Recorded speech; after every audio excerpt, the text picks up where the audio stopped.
Oi, turma! Nós vamos começar a nossa aula de história com uma dinâmica.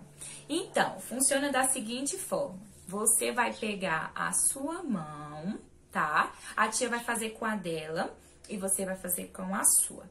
Depois, você vai fazer com quem tiver na sua casa. Seu irmão, a sua mãe, não importa. A dinâmica é mais ou menos assim, ó. Olha para sua mão. Repare nos traços da sua mão. Sinta a textura que é a sua mão. Faça assim também. Repare nos detalhes, nas marcas. Repare nos dedos, nas unhas, nos formatos das unhas. Como é que a sua mão é? Repare em cada particularidade. É importante que você não tire os olhos das suas mãos, tá? Veja os traços que tem a sua mão. Veja bem arrumadinho, bem organizado, como é que está todo o seu, todos os seus dedinhos. E agora que você fez isso, você vai fazer a mesma coisa com quem tiver na sua casa. Repare nos dedos. Vamos lá? Chama lá quem tiver na sua casa que você tem que fazer essa dinâmica. É importante para você perceber. Pronto? Já chamou alguém? Então, você vai pegar as mãos dessa pessoa, colocar ela de frente para você e começa a reparar nos traços. Nos traços que você tem, nos traços que você carrega, nos seus dedos, no dedo, na mão dessa pessoa. Você vai reparar também os dedos da mão dela.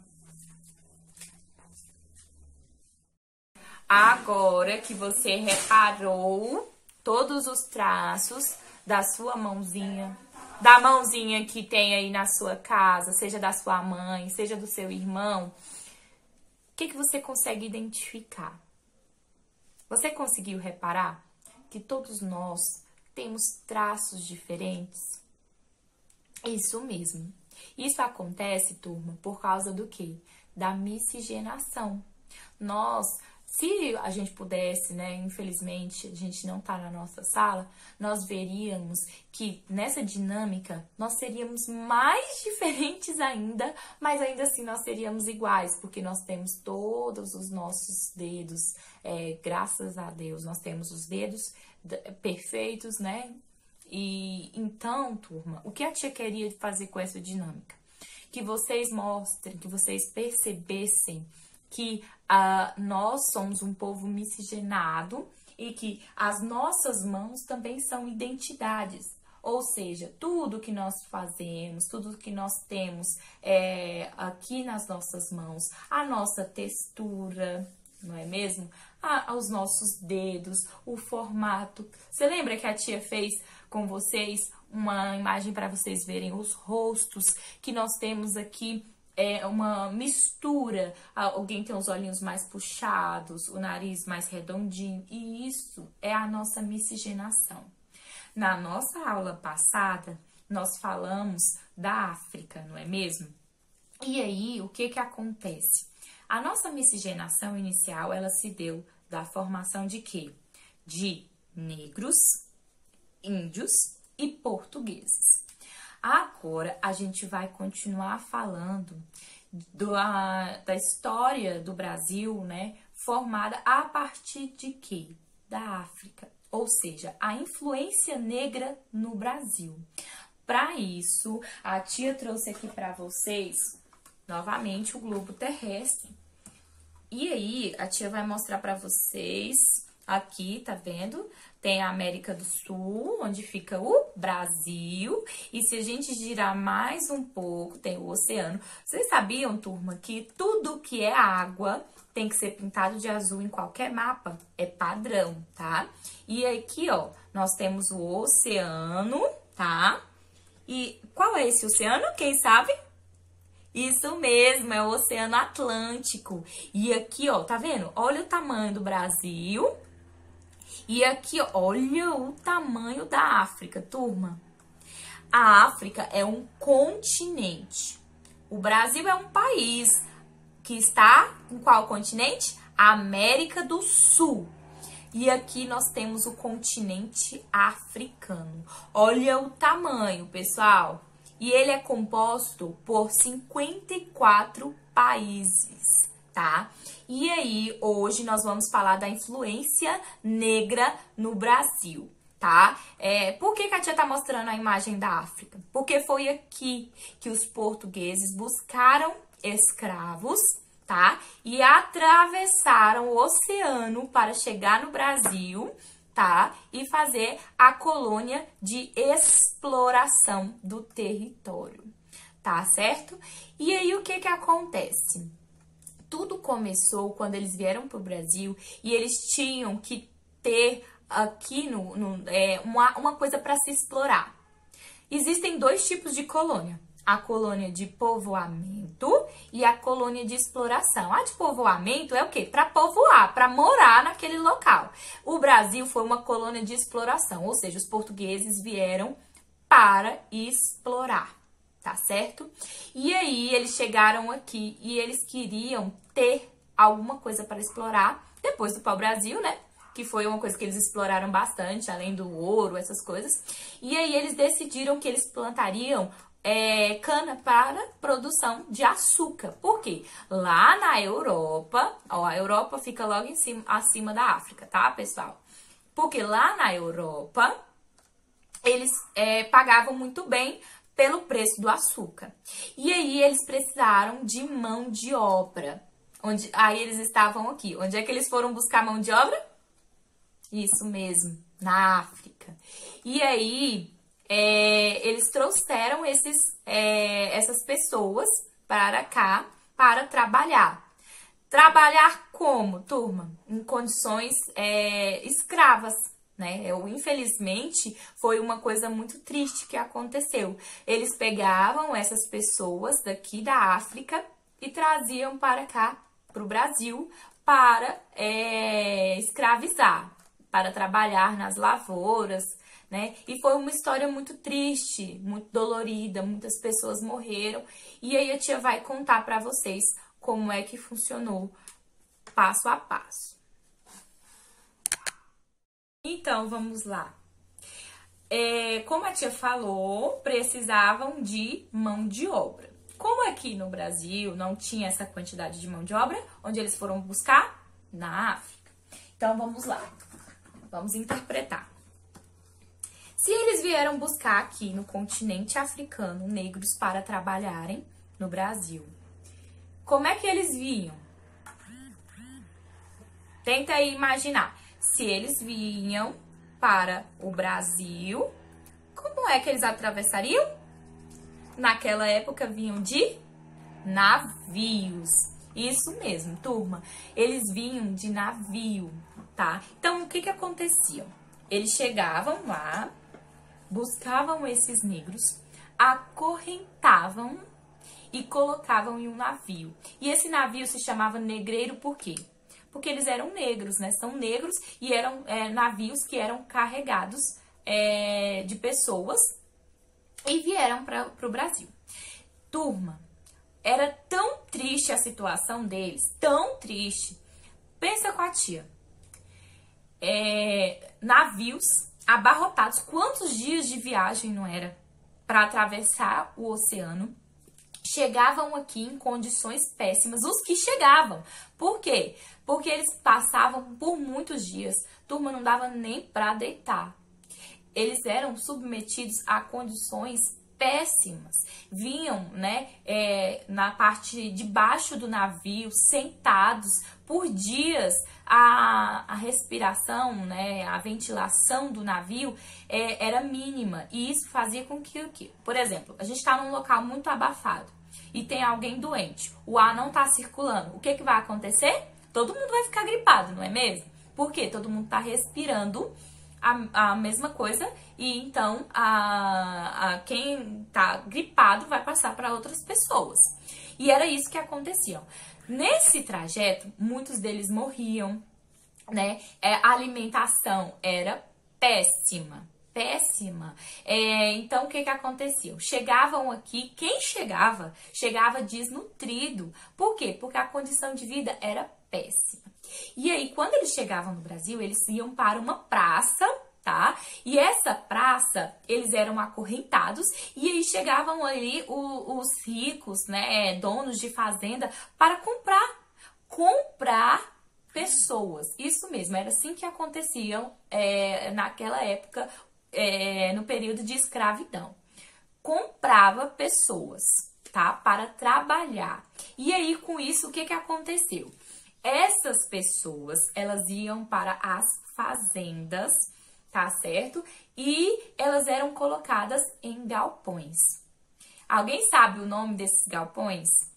Esses galpões eram chamados de senzalas, tá? Era um galpão que não tinha mordomia nenhuma, mal dava para deitar, tá? E nessa época, olha só que coisa, eles eram observados pelos músculos, tá?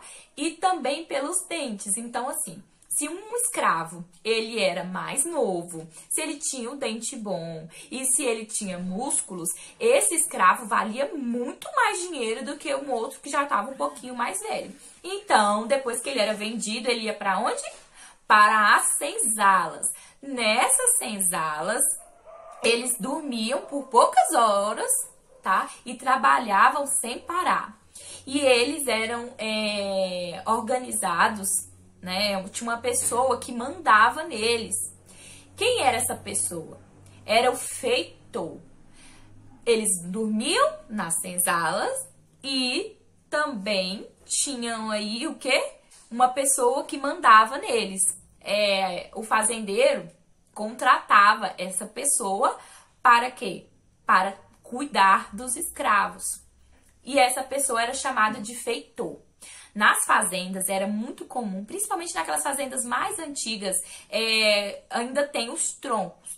Aquilo ali, pessoal, era um tronco de madeira e que era usado para castigar os escravos. Muitos deles apanhavam até a morte, tá? Tinha um tronco e aquele escravo que era mais desobediente, às vezes não queria trabalhar tanto, ele era levado para o tronco. E quem batia nele era o feitor, porque era ele que mandava no escravo para o fazendeiro. O fazendeiro tinha o feitor para cuidar dos escravos, cuidar entre aspas. Aí o que que acontecia? Eles trabalhavam sem parar. Alguns escravos, eles tinham um pouco mais de mordomia, entre aspas. Por quê? Porque eles eram selecionados para trabalhar na casa, né, do patrão, do fazendeiro. E esses escravos, eles tinham até umas roupinhas um pouco melhores, um pouco melhor a condição de vida deles, comiam um pouco melhor, mas não deixava de ser escravo, tá? Continuava sendo escravo e trabalhava apenas pela comida. E aí, o que que acontece? Foram trabalhar, primeiramente eles foram trabalhar na colheita de grãos, essas coisas. Depois, com o tempo, foram trabalhar nas minerações e também na construção de túneis e etc. As condições de vida eram muito ruins e por esse motivo também morria-se muitos escravos, tá? Alguns trabalhavam até morrer.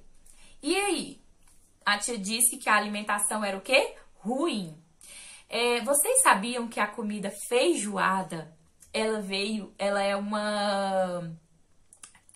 como a tia pode dizer, ela é resultado da época dos escravos? Por quê? A feijoada, o que que você coloca lá? O pé, a orelha do porco. E aí, naquela época, isso era uma comida que os fazendeiros não comiam. Então, o que que faziam? Ia lá e jogava no feijão, fazia lá uma comida rápida e dava para os escravos. Então, por esse motivo é que surgiu a feijoada, tá? E, além disso, essa alimentação que eles tinham era muito, muito ruim.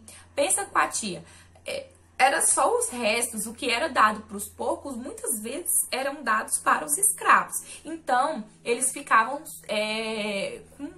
com com muita fome durante o dia. Por quê? Trabalhavam demais e, além do que, eles só comiam quando era dado a eles. E ainda quando era dado, muitas vezes não era uma comida boa.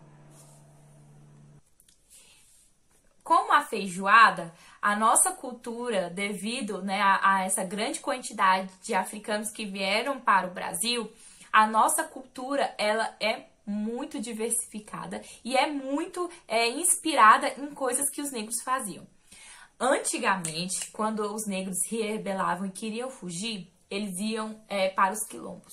E aí foram onde eles inventaram a capoeira. A tia vai deixar a foto no final do vídeo para vocês da capoeira, mas eu acredito que todos vocês já conhecem. A capoeira é de origem africana, tá? E era pra eles se defenderem. Hoje ela é utilizada como esporte. O samba, pessoal, é também de origem africana. O maracatu, o frevo, tá? São coisas de cultura africana que o Brasil também adotou aí em todo o período, e até hoje nós temos a influência africana na cultura, na religião, na comida, no nosso vocabulário. Olha aí no livro de vocês, na página 28. A palavra moleque, a palavra quindim, machixe, cachimbo, são todas da cultura africana. Nos instrumentos, agogô, berimbau. O berimbau é aquela vara que tem ali uma linha e no final tem um coco, né? Que eles ficam tocando e faz o som. O berimbau, que é utilizado na capoeira. O atabaque, o reco-reco, que é um negócio que como se funciona, tipo uns... A gente vai deixar a imagem também pra vocês e que eles vão passando, sai som. O pandeiro, tá? O pandeiro que é utilizado aonde? No samba, o tambor, os bongos na alimentação. Por exemplo, mocotó, tá? Quibe, feijoada, como a tia falou pra vocês, que eles recebiam os restos dos porcos, então por isso que originou-se a feijoada. No vestuário, por exemplo, a prática de usar colares veio também da cultura africana, lenços, pulseiras e também turbantes, tá certo? E agora vocês vão fazer a atividade que tá na página 29 e 30 do livro, tá certo? A tia vai deixar as imagens aqui para vocês verem a influência negra no Brasil, como ela está cada dia presente no nosso dia a dia e às vezes a gente nem percebe.